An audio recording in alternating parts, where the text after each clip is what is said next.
बुद्धं शरणं गच्छामि।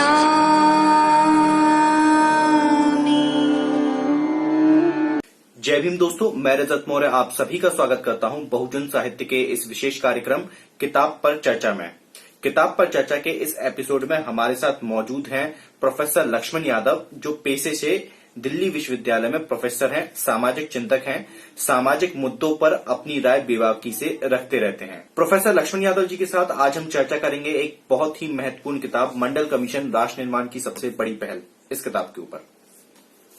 मेरा आप सभी से निवेदन है कि वीडियो को पूरा देखिएगा, जितने ज्यादा लोगों तक हो सके इस वीडियो को साझा कीजिएगा, शेयर कीजिएगा अपने फेसबुक के माध्यम से, व्हाट्सएप के माध्यम से, इंस्टाग्राम के माध्यम से। इस चैनल को जरूर सब्सक्राइब कीजिएगा ताकि अगले वीडियो का नोटिफिकेशन आप सभी तक पहुंच सके। मंडल कमीशन पर जब भी बात होगी तो मंडल कमीशन पर बात शुरू करते हुए अनुच्छेद 340 और भारत के संविधान के अनुच्छेद 15(4) और 16(4) से बात शुरू होगी। जैसे ही अनुच्छेद 40, अनुच्छेद 15(4), 16(4) का जिक्र आएगा, डॉक्टर अंबेडकर के साथ एक नाम बहुत प्रमुखता से सामने आएगा और वह है ईवी रामास्वामी नायकर पेरियार का। उसके साथ उन तमाम लोगों का जिक्र सामने आएगा जो उस दौर में पिछड़े वर्ग के लिए लड़ाई लड़ रहे थे, चाहे वो उत्तर भारत के चंद्रिका प्रसाद जिज्ञासु, पेरियार ललई सिंह यादव, शिवदयाल सिंह चौरसिया, रामस्वरूप वर्मा। एक लंबी विरासत है जिन्होंने उत्तर भारत में पिछड़े वर्ग के तबकों की नुमाइंदगी की सवाल को उठाया। दक्षिण भारत में पेरियार उसके बड़े नेता थे जिन्होंने सवाल को उठाया और खुद पेरियार के दबाव में अनुच्छेद 15(4) जोड़ा गया, जो भारत के संविधान का पहला संशोधन था। इसलिए जब हम मंडल कमीशन की बात जब शुरू करते हैं तो हम एक खास तरह की वैचारिक एका देखते हैं।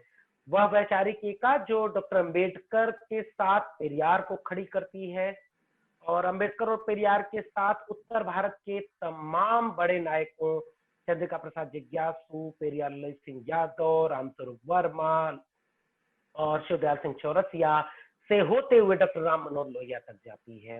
इन सब का एक प्रतिफल था जो मंडल कमीशन की आज जो स्थितियां हैं या आज जो पिछड़े वर्ग की जो भी जमीन बन पाई है, जहां वो अपनी आवाज बुलंद करते हैं, वो अपने हक हुकूक के लिए लड़ पाते हैं, इस जमीन को रचने वाले ये सारे शिल्पी थे और इनके आधार पर ये बात शुरू होगी। यस जी हैं जो जाने माने सामाजिक कार्यकर्ता हैं, बुद्धिजीवी हैं। उन्होंने इस किताब की भूमिका लिखी और एक खूबसूरत भूमिका, जो असल में इस किताब की भूमिका सबको इसलिए भी पढ़नी चाहिए कि सत्येंद्र पीएस ने आरक्षण केंद्रित जो आजादी के वक्त और आजादी के बाद खासकर जितनी भी लड़ाइयां रही हैं उनका एक संक्षिप्त परिचय अपनी भूमिका में विस्तार में लिखा है और कई राज्यों के अलग अलग तबके जो अन्य पिछड़े वर्ग में शामिल किए जाने के लिए आंदोलन करते रहे, उन्हें भी शामिल किया है। तो उस पूरे आंदोलन के जरिए हम ये समझ सकेंगे कि मंडल कमीशन या सामाजिक न्याय की ये लड़ाई कितनी अहम बन जाती है इस पूरे देश की सियासत और इस देश की सामाजिक और सांस्कृतिक व आर्थिक हिस्सेदारी के सवाल से जोड़कर देखते थे। जस्टिस पीवी सामन ने इसकी भूमिका लिखी, इस पे जो प्राक कथन दिया है वो उनका है और बहुत महत्वपूर्ण दस्तावेज है।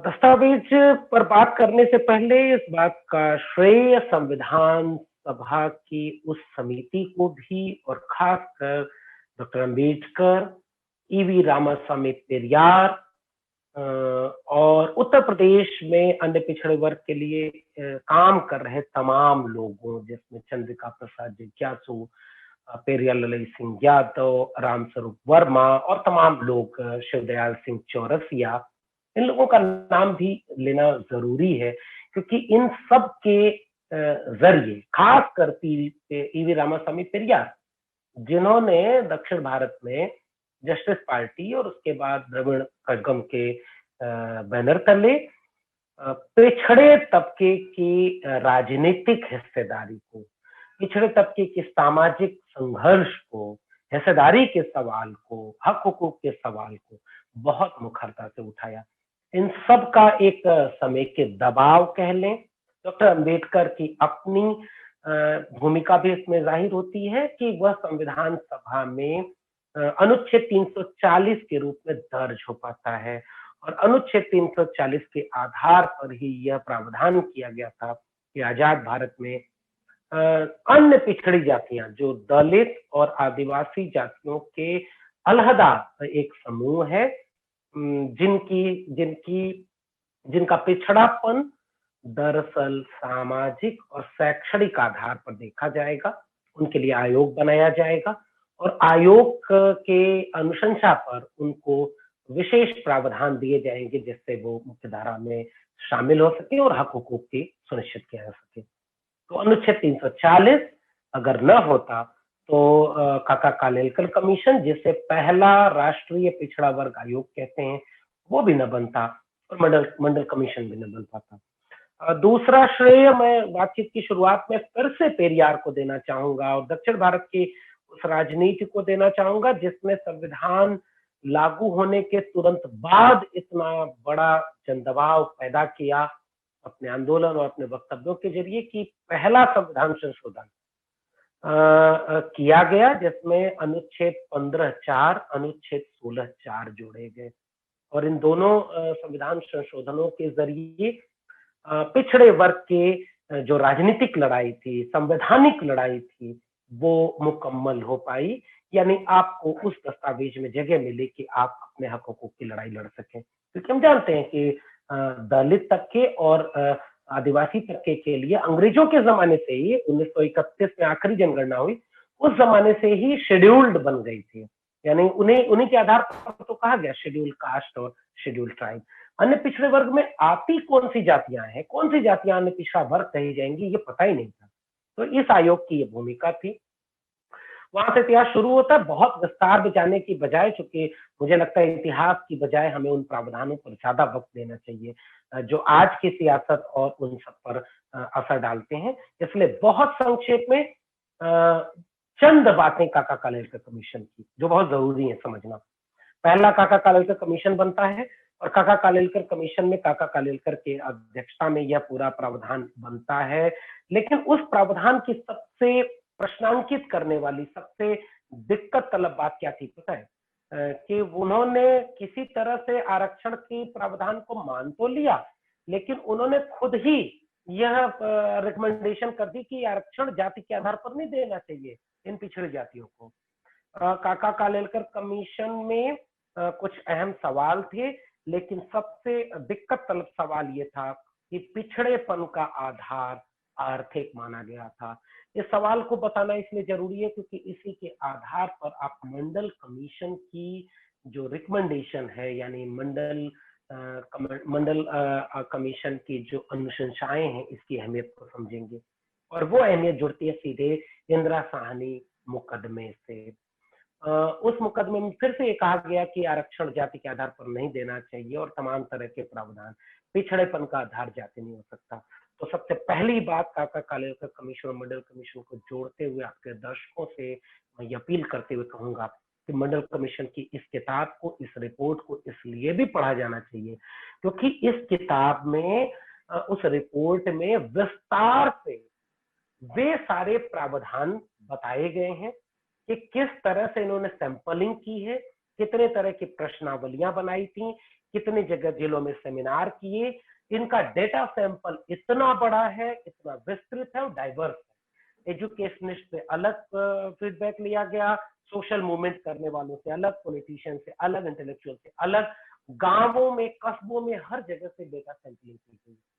और जो पैरामीटर्स बनाए गए थे, वो पैरामीटर्स मैं डिटेल में नहीं जा रहा हूं, आप इस किताब को पढ़िए और देखिए। उन पैरामीटर्स की बुनियाद पर पिछड़ेपन के आधार को जातिगत सिद्ध कर दिया मंडल कमीशन ने और जिसका परिणाम ये हुआ कि इंदिरा साहनी मुकदमे में सुप्रीम कोर्ट की कॉन्स्टिट्यूशनल बेंच को ये एक्सेप्ट करना पड़ा कि पिछड़ेपन का आधार जाति होगी और जिसके चलते वह जो 27% आरक्षण देने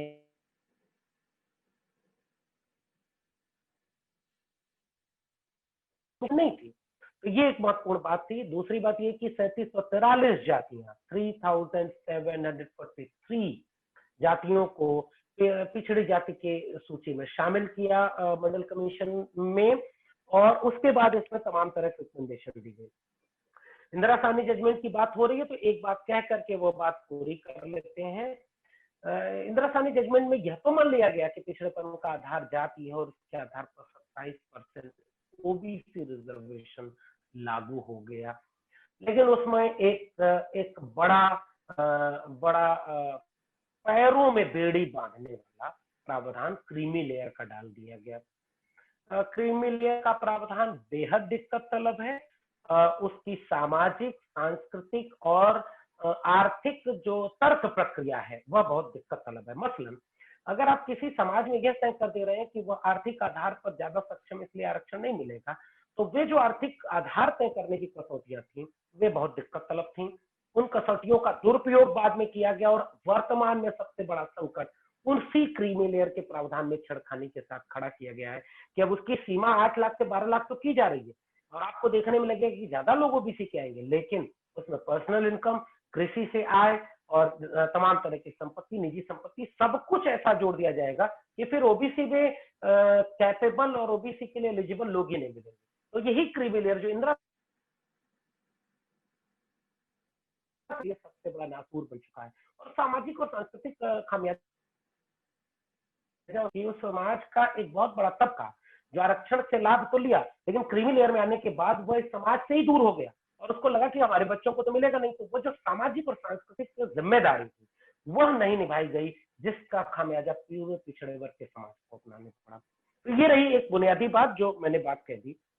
तो सैंपलिंग की बात हो गई, कमीशन की रिकमेंडेशन की बात हो गई, राजनीतिक बात को फिर से एक लाइन में मैं समेटना चाहूंगा कि जनता पार्टी की सरकार में कमीशन बनता है। बिहार के पूर्व मुख्यमंत्री बीपी मंडल, बिंदेश्वरी प्रसाद मंडल के नेतृत्व में, और 1980 में इसकी रिपोर्ट सौंपी जाती है और उसके बाद से लगातार इस कमीशन की रिपोर्ट को ठंडे बस्ते में डाला गया।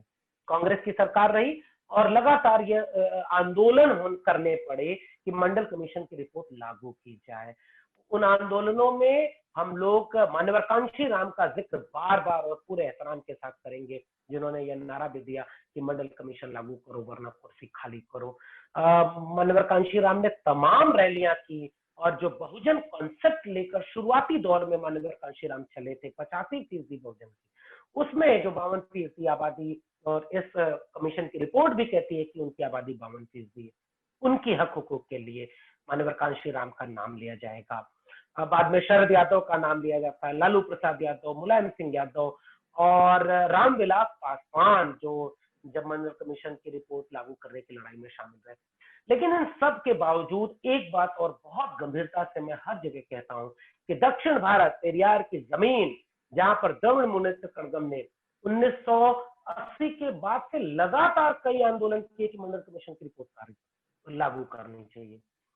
उत्तर भारतीयता का इतना दबाव होता है हमारे ऊपर, हमारी समझ के ऊपर, कि हम कई बार दक्षिण भारत की प्रयासों को वो जगह नहीं दे पाते जो उनका हक हुकूक है। लगातार 1983 में कई राज्यों में बंद किया गया और इंदिरा गांधी के आवास के सामने द्रविड़ मुनेत्र कड़गम और करुणानिधि और तमाम पेरियार के वारिस लोगों ने मंडल कमीशन के लिए लड़ाइयां लड़ी, और उसके बाद ये मुकाम तक जाता है और उस बीच में पड़ाव आता है। जब राजीव गांधी से कहा गया कि आप मंडल कमीशन की रिपोर्ट लागू करिए, तो उन्होंने इसे अ कैन ऑफ वॉर्म्स, यानी कीड़ों से भरा डब्बा कहा था कि अगर हम इस डब्बे को खोल देंगे तो पूरी राजनीति बदल जाएगी। यह समझ थी पिछड़े वर्ग को आरक्षण देने की लड़ाई को लेकर के। हम फिर से एहतराम के साथ याद करेंगे वीपी सिंह को। वीपी सिंह ने अपनी संयुक्त मोर्चा की सरकार में 7 अगस्त 1990 को मंडल कमीशन की रिपोर्ट लागू कर दी। कहने वाले राजनीतिक विश्लेषक ये कहते हैं कि देवीलाल और तमाम तरह के जो उनके सामने संकट आ गए थे, उनसे अपनी कुर्सी बचाने के लिए जाते जाते उन्होंने मंडल कमीशन रिपोर्ट लागू कर दी, लेकिन ये गलत है। मैं इसे नहीं मानता, क्योंकि मंडल कमीशन की रिपोर्ट लागू करने की बात संयुक्त मोर्चा सरकार के घोषणा पत्र में थी, लड़ाइयां लड़ी जा रही थी और उस लड़ाई का प्रतिफल था इस रिपोर्ट को लागू किया जाना। 31 मार्च 1990 को डॉक्टर भीमराव अंबेडकर को भारत रत्न इसी सरकार ने दिया था। यानी यह सरकार सामाजिक न्याय की पक्षधरता को लेकर के बिल्कुल स्पष्ट थी। और 7 अगस्त 1990 को इस रिपोर्ट को लागू किया जाता है। ये तो रही राजनीतिक लड़ाई की बात। और इसी के पैरेलल जो राम मंदिर आंदोलन 1984-85 के आसपास केवल विश्व हिंदू परिषद का मसला हुआ करता था। कुछ चंद upper caste upper class Hindu मंदिर आंदोलन को लड़ाई लड़ रहे थे, मंडल की लड़ाई लड़ रहे थे। अचानक जब मंडल कमीशन की रिपोर्ट लागू कर दी जाती है तो भारतीय जनता पार्टी, जो कि मंडल का विरोध खुलेआम नहीं कर सकती थी, लेकिन उसे पता था कि अगर मंडल की लड़ाई पूरे देश में लागू हो गई तो जो दलित और आदिवासी पहले से सामाजिक और सांस्कृतिक रूप से सजग हो रहे हैं, उनके पास से मान्यवर कांशीराम और वैचारिक विरासत के रूप में वो फूले अम्बेडकर पेरियार तीनों को मानकर मजबूत हो रहे थे। अगर ये आधी आबादी देश की पिछड़ों की जाति के नाम पर अगर गोलबंद होने लगी, फूले अम्बेडकर पेरियार को अपने विरासत का वारिस मानने लगी और अपने हक हुकूक के लिए सड़क पर आ गई, तब तो इस देश को 15% सवर्ण चलाएंगे कैसे? इसलिए उन्होंने मंडल के विरोध में कमंडल का आंदोलन शुरू कर दिया। और तारीखें आपकी गवाह है कि 25 सितंबर 1990 से राम मंदिर आंदोलन और राम रथ यात्रा शुरू हो जाती है लाल कृष्ण अडवाणी की। यानी मंडल के विरोध में कमंडल लाया गया। मंडल का विरोध कांग्रेस ने भी किया, मंडल का विरोध तमाम वामपंथी दलों ने भी किया, नो मंडल नो कमंडल के नारे भी लगाए गए। और आज भी यह बात मैं कहना चाहूंगा कि एससी और एसटी का आरक्षण इस एक अभिजात बौद्धिक भारतीय जमात को, जो अंग्रेजी दां है, जो शहरों में रहती है, जो तमाम तरह के नैरेटिव सेट करने का दावा करती है, उसने कबूल कर लिया। लेकिन ओबीसी आरक्षण को आज तक ये लोग कबूल नहीं कर पाए हैं। दूसरा पक्ष इसका ये है कि जितना ओबीसी आरक्षण का विरोध हुआ, मंडल कमीशन का विरोध हुआ, उतना लाभ जितना ओबीसी को लेना चाहिए था, वो लाभ लेने में भी ओबीसी जमात पीछे रह गई। ओबीसी जमात वह जमात थी जो सांस्कृतिक तौर पर हिंदुत्व की मनोवैज्ञानिक गुलाम थी, क्योंकि ओबीसी को लगातार यह भ्रम दिया गया था कि आप हिंदू हैं और उनके नाम पर हिंदुत्व की ठेकेदारी चलती थी।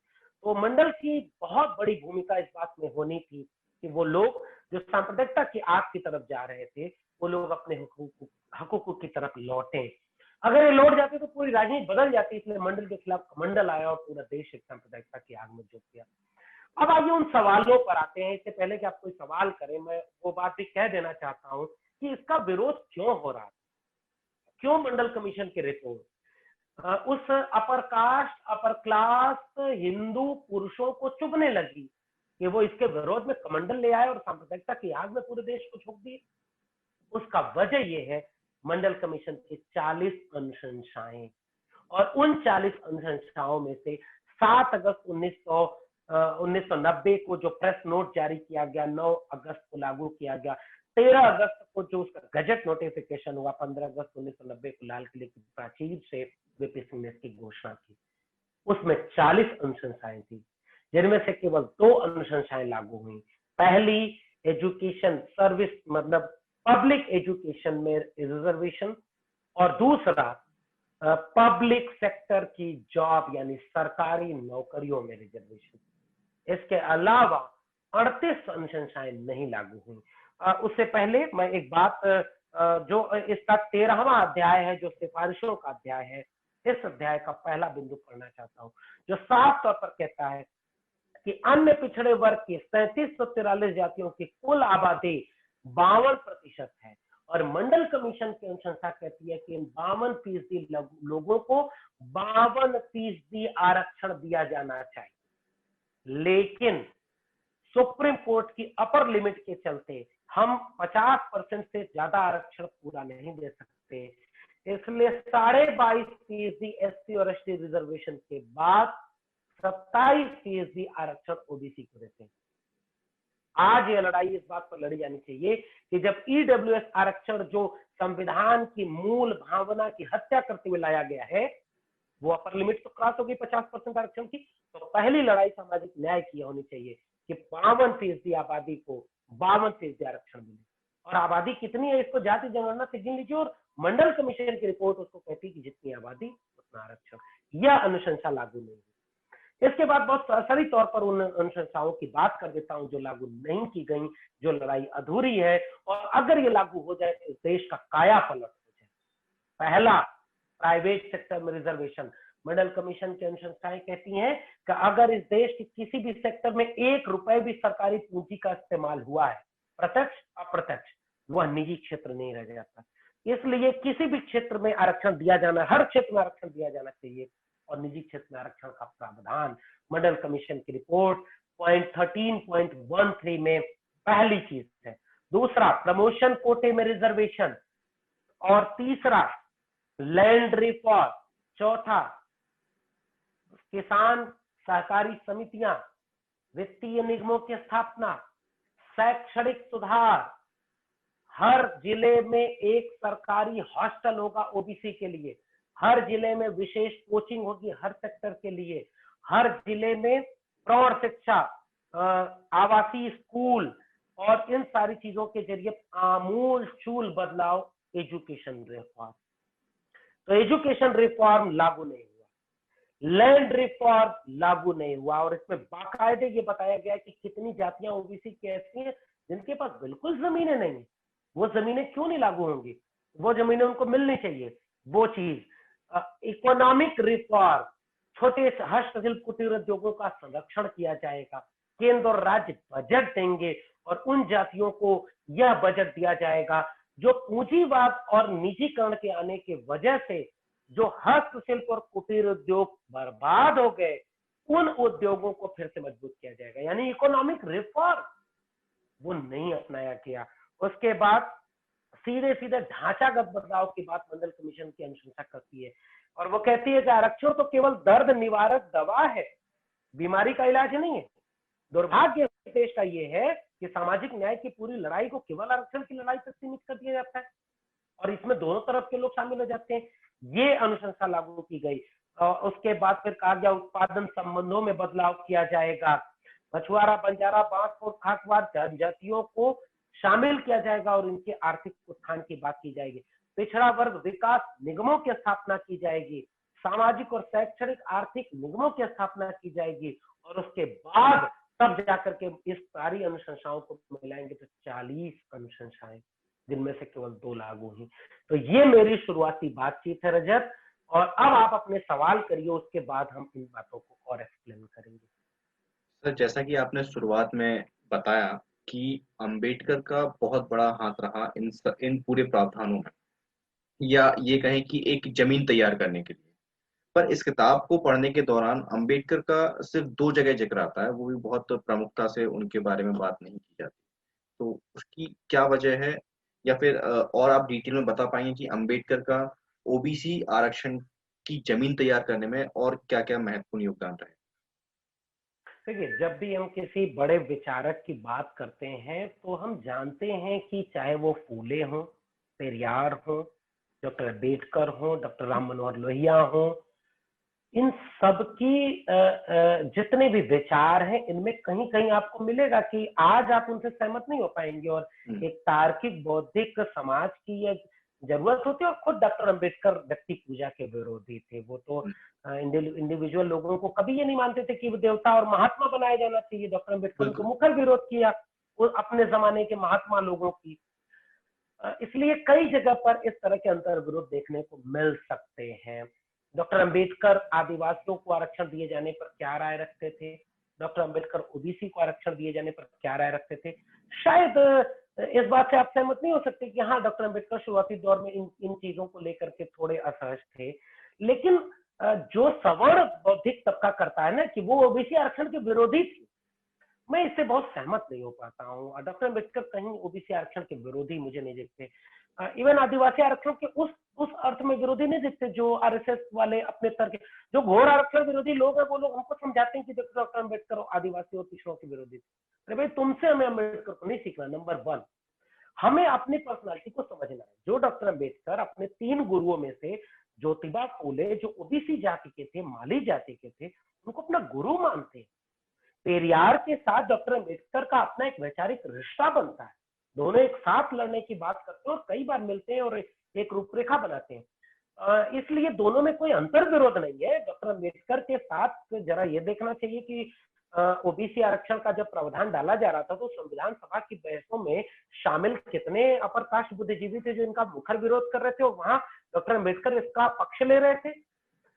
ये सारे सवाल हैं और इसलिए हमें एक समग्रता में देखेंगे तो हमको ये पता चलेगा कि चाहे वो पेरियार हो, फूले हो, अम्बेडकर हो, छत्रपति शाहू जी महाराज हो, डॉक्टर राम मनोहर लोहिया हो, इन सब की एक बड़ी भूमिका होती है। डॉक्टर अम्बेडकर 1948 में आते हैं लखनऊ, तो बैकवर्ड क्लासेस लीग के नेताओं से मिलते हैं। शिवदयाल सिंह चौरसिया, चंद्रिका प्रसाद जिज्ञासु, पेरियार ललित सिंह यादव, रामस्वरूप वर्मा, ये सारे लोग मिलकर काम करते हैं और डॉक्टर अम्बेडकर वहां 1948 में ये बात बोलते हैं कि इस देश में अन्य पिछड़े वर्ग के साथ सबसे ज्यादा अन्याय हुआ और अन्य पिछड़े वर्ग को एक साथ लेकर के डॉक्टर अम्बेडकर बाद में अपने जीवन के अंतिम सालों में बड़ी एकता बनाने की काम कर रहे थे।